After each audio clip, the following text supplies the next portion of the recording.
Talk about the Madeline Soto case, specifically Stephan Stearns. Now, as someone who comes from a background of serving 10 years in state prison, I still have a lot of connections with inmates who are currently locked up in state prisons. Not just South Carolina prisons where I did my time, but several prisons in several different states. And one of those states is Florida. And so when I'm looking into the Madeline Soto case, and I realized that, this main suspect here, Stephan Stearns, what's going on with him and all these charges, these horrible charges. I'm like, man, I know he wouldn't last in South Carolina prisons.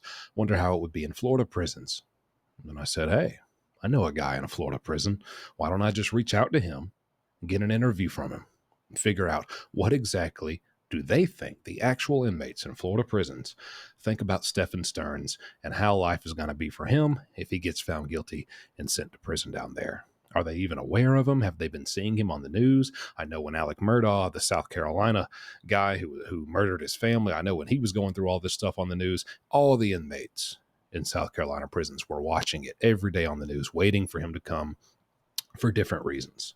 So I wonder if it's the same thing there, things like that. So I'm going to show you some clips with his responses to my questions about Stephan Stearns and his possible life in prison. Of course, he concealed his identity a bit because he's using a contraband cell phone in his prison cell, which he's not supposed to be doing, so he couldn't really put his face out there for the internet to see. But first question I asked him is he specifically, and the majority of inmates in there in these Florida prisons, aware of Stephan Stearns or even, the Madeline Soto case? Has he seen it on the news? Are they keeping up with it? I know inmates love to watch the news.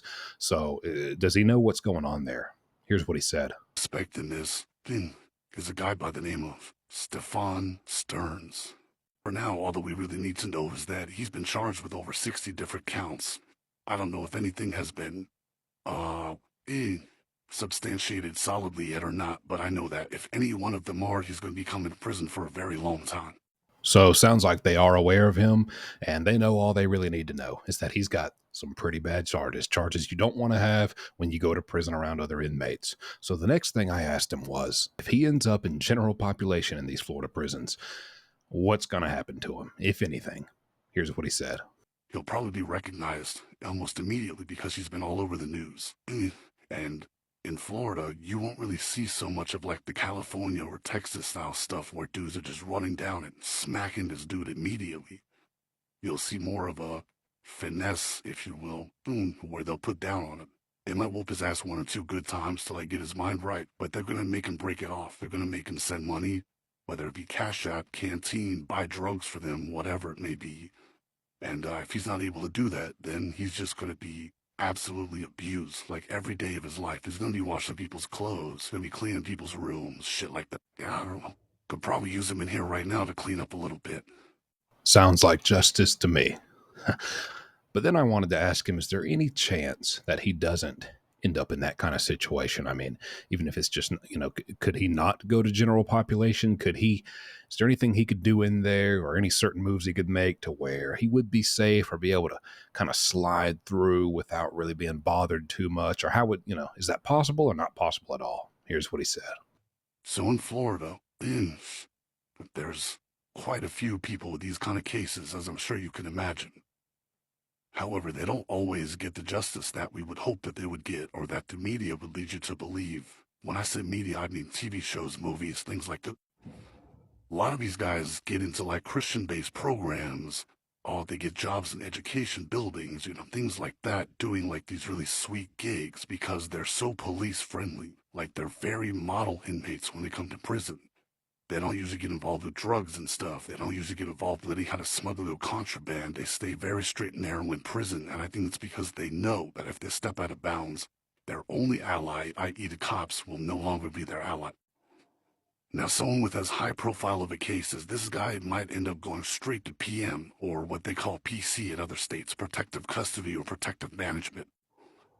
So it is possible, and we'll ultimately just have to see when that time comes. But I think I know what everybody's got their fingers crossed for, including him, because it sounds like he needs his cell straightened up and cleaned a little bit. But I asked him, finally, if he has anything else he wanted to say just about the case in general. And, ultimately, considering both of these things, you heard, well, if he comes here, we're going to do this. All the inmates that, if he's got those charges, we're going to do this. We're ready to do this and smack him around and make him do this. But it is possible if he makes the right moves, if he goes about it the right way, he might be able to avoid this. I asked him ultimately everything that and just how it's working in there right now. What do you think the end outcome will be for him, most likely? Here's what he said. These are some heinous charges. It's obviously a very heinous case. It's very unfortunate. It's very sad. But I will say that these kind of guys usually end up getting their justice, if you will. There you go. Looks like all the bets are riding on that he probably won't have a very good time in prison if that's where he ends up, which I don't know. He probably will. Hope he does. But I really like his answers. They're very well thought out. They're not sensationalized. I don't like to do that either. They're very level headed, grounded in reality, So that kind of lines up with what I thought. I made a video on this actually, I think 2 days ago, just coming from my perspective, from my experience, which, I'd say it's not as valuable as this guy's because I did time in South Carolina and I'm just kind of speaking from how I think it would probably go just from the prison I've been in. But it's always better to hear it from a current inmate in the actual state prison system that Stephan Stearns would end up in if he gets found guilty and sentenced to prison. It doesn't get more accurate than that. And yeah, what he says pretty much lines up with my thoughts here. Obviously, nobody likes someone who comes to prison with those charges. You're going to be the lowest of the low. You're going to be scum. You're going to be at the very bottom of the hierarchy that exists within any prison, at any part of that prison.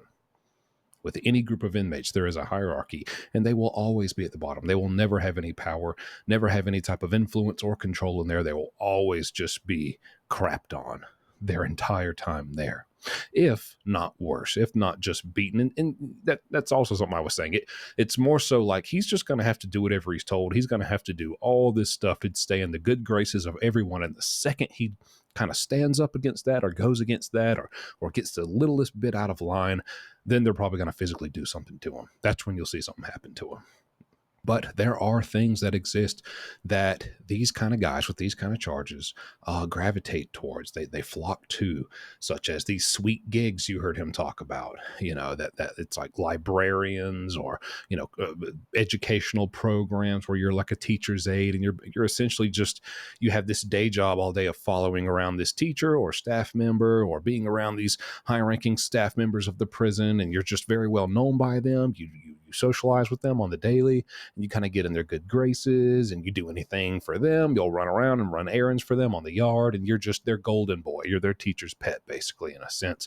And so it's kind of you're extra protected in that way because they always keep you very close to them, and everybody knows if I'm the guy to do something to him, then all the staff is definitely coming down on me, even more so than if it was just some regular, another everyday inmate who he breaks the rules. He does drugs. He smokes. He uses cell phones. He gets in fights too. It's just different. It just is. So that's how I figured it would be. And, he confirmed all that. So interesting to hear. Hope you enjoyed the video and the interview. And I will keep covering this case as we get more updates on it. Thanks for watching. See you next time.